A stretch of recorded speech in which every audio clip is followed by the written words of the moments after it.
You must be sick of the sight of stoppage time, John, after the week you've had. Listen, that's football. You know, we benefited from it on Tuesday. We felt the brunt of it today.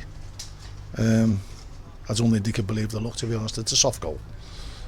From our point of view, we haven't defended it properly.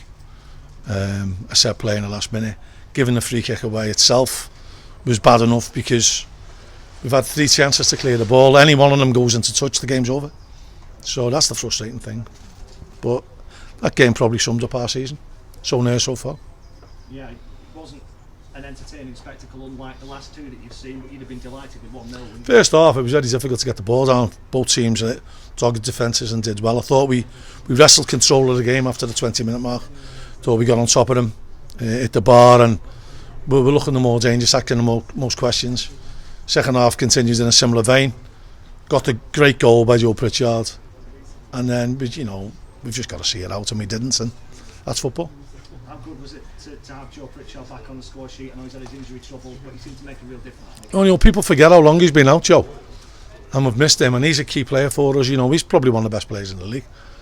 So to not have him for such a big part of the season, that's been damaging enough. I mean, you know, we've only just missed out by a few points as well from the playoffs, so that's frustrating. But listen, if we can keep the bulk of the squad together, which I hope we can, there's no reason why we can't go again next year. You've talked about those moments of focus and concentration and having to have that for 95, 96 minutes. Is that just another example of something your players, some of whom are relatively inexperienced and young, have got to learn? Yeah, but you know, it's always disappointing as a manager when you can see from a set play. Now we're holding the line on the 18-yard box in the last minute. Is that a bit risky? Possibly.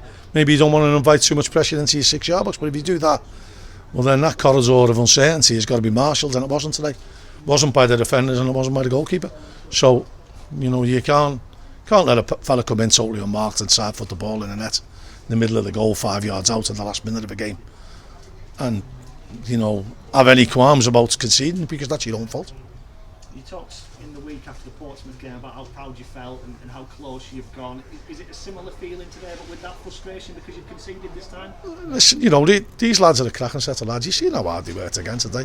Difficult conditions. Played some good football.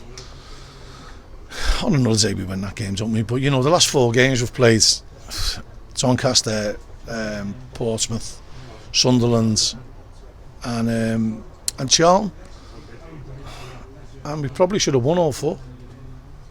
So that's a measure of how far we've come, I think. And we're finishing the season strongly, I think.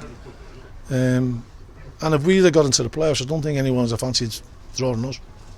And just lastly, kind of on a tangent to the game today, but we're live on the radio and we've been talking about Morecambe securing a playoff place. Former club of yours, they can still win automatic. I'm hoping to get it automatic. Be a great boost for Lancashire, and, you know, for a lot of personal friends of mine still at Morecambe, and, you know, they're a club dear to me. You'd welcome to return that derby next season? I would do, yeah. We normally beat them as well.